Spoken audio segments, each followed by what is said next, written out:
Alan, thanks for joining us.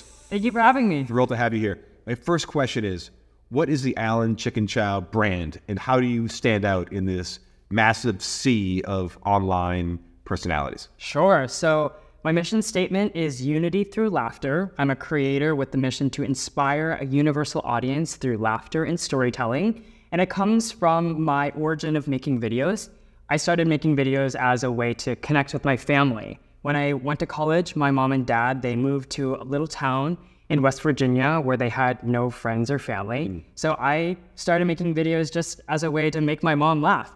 And it's gone from my mom to impacting people all over the world, and I'm so grateful for the journey. What was the first video or piece of content that kind of broke out when you said, oh, this might actually be a thing? I have a story behind the first one. I was in college, and it was a super tough day filled with exams, and I was auditioning at the time as an actor, and I just had one of the worst days possible, and I was so kind of beat down and tired. So I just wanted to make a video to make myself laugh.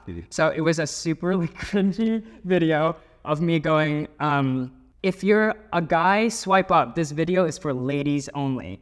Did you know if you smile, you can't breathe? Just kidding. I just wanted to see you smile. It's so corny. But that video, I remember got hundreds of thousands of views, and I was like, whoa, this is cool. We're reaching people. You had that little breakthrough. And then what goes through your mind? How do you keep that momentum going? Did you just think, oh, we'll see if this is a one-off thing? Or were you planning on, I got momentum, let's put all these videos out? Yeah, there were two things that really led to me realizing that this could be a business. The first thing was after college, I worked for another creator. I love him. His name is Markian. And I got to see how he built the business that I worked for from one person. I was the first hire to 20 people within 1 year. So I saw that exponential growth. And then the second thing is when I graduated college as well, I volunteered at a school in Indonesia, and I saw that the kids were watching my videos on TikTok. And I thought, wow, this is incredible. Only in this time in our life can you make something and it reaches everyone in the world in an instant. That's the most incredible innovation of our society when it comes to content and entertainment.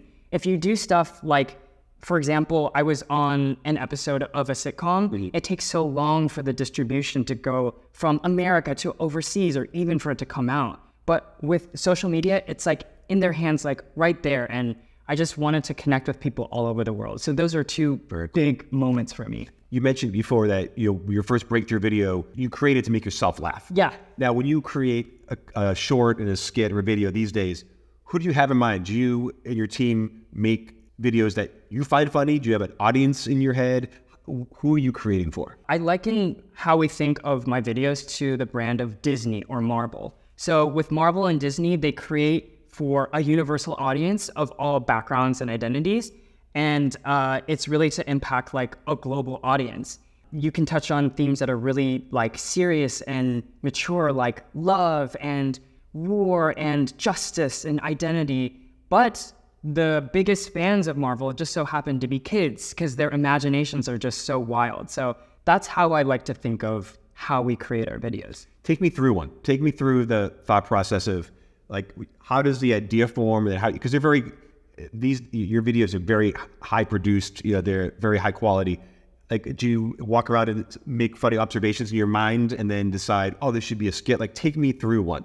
Yeah, I think of my videos like a Mad-Lib. So if you have a viral video, you actually have 20 more viral videos if you switch out one word. So for example, if you have a video that goes viral that says awkward moments for girls, you switch out one word and you get awkward moments for guys. Or you could do gross moments for girls, or you could do awkward moments at work. Then you have a whole Rolodex of new ideas. And that's how I think of my ideas. How do you make money? What is the business of Alan Chikin Chow right now? Sure. So we have a few different pieces of the pie. The first one, of course, would be YouTube AdSense, where we get monetized based off of views. So Shorts is amazing because it's monetized now, and long form as well. And then we have a piece that is branded content, so doing branded partnerships with companies. And then there's monetization on the other platforms like Snapchat, Facebook, etc. And then the fourth piece of the pie would be etc., meaning acting, the development deal that we have with the studio to create a film and TV project, personal appearances. So those are the four main categories of how we monetize. You mentioned, you YouTube Shorts, YouTube long form. You create one piece of content, and then it can be distributed everywhere. Or you have to think differently, like, oh, this is going to be on TikTok. I'll make this for YouTube. This will do well on Instagram. Like, how does that strategy work? Sure. So we sort of curate because nowadays, in this era of social media, all the platforms have a different culture. So for example, YouTube is driven by watch time. Instagram, because it's a social media platform, is driven by shares and engagement. TikTok is driven by trends and what's on your For You page. So we do curate it for each of the platforms. And every week we think about what we want to target, and then we create. And it's so fun. I read an interview that you studied YouTube before, like studied it like it's its own animal or its own. Yeah. Tell me, what does that mean? Like, what did you look for, and what did you kind of pull out from that deep dive into the ecosystem? I actually have one of the first YouTube Shorts in the history of the platform. Way back in the day, when I read online that Shorts was being beta tested in India, my brother uploaded all of my TikTok videos onto YouTube, and I went and hashtagged all of them Shorts. A lot of them only had like 100 views, but one of them had hundreds of thousands of views. So I went to the analytics and I saw that 90% of it was from unknown source. So it was coming from the Shorts feed, but it was so new that YouTube didn't even have an analytic for it. That was a moment when I knew, like, oh, Shorts is gonna be a big deal. And in terms of how we study it, basically, I know from YouTube long form that watch time is very important, and that's the same on YouTube Shorts. So we create videos with high watch time. We study the trends that are on Shorts that are different from Instagram and TikTok, and the creators who are killing it on Shorts.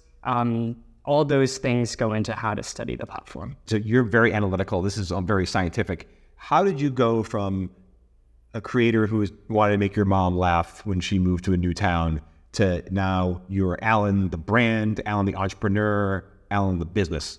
What does that entail? Like, what's your team like? How do you get your mind around all these different skills that you have to master to get where you are? I think building a team was one of the most important things to being able to do this consistently. I'm so thankful for my team. A lot of them are here. Agents, managers, my assistant, my actors. We have like such great people who all believe in the same mission statement of unity through laughter. And I think building my team has been the key to being able to continue to do this and not burn out, and continue to transform with the different iterations of what's going on. What is your secret to building a massive social media following?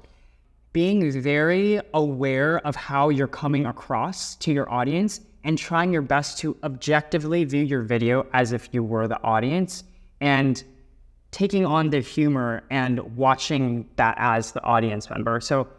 And then flipping it and then thinking, how can I create something of the highest value for my audience?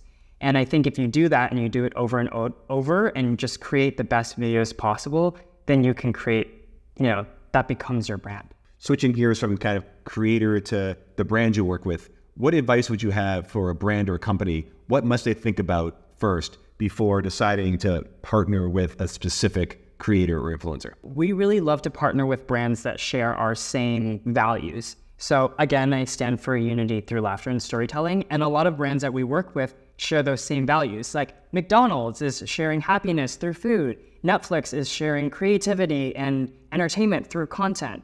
And I think the best partnerships is when those values align. Speaking of values, how do you balance, creating content to keep your fans, engaged in what they want versus building your own business to make money and expand? How do you have that balance between the entrepreneur part of the scene of the business and then the creator part of the business?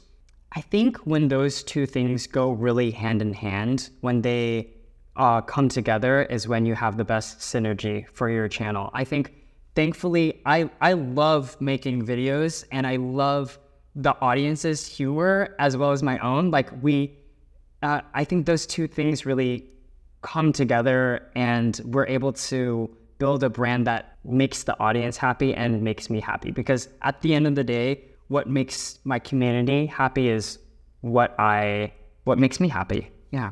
When you are your own brand, you're your own person, you're your own creator, your own company and brand, but your face is on everything. What are the trade-offs of having this digital fame in these days? I saw a video recently about the structure of a creator-led company, whereas traditional businesses, you have a CEO, and because it's not built off of someone's face, you can scale and grow really easily without the face of that person.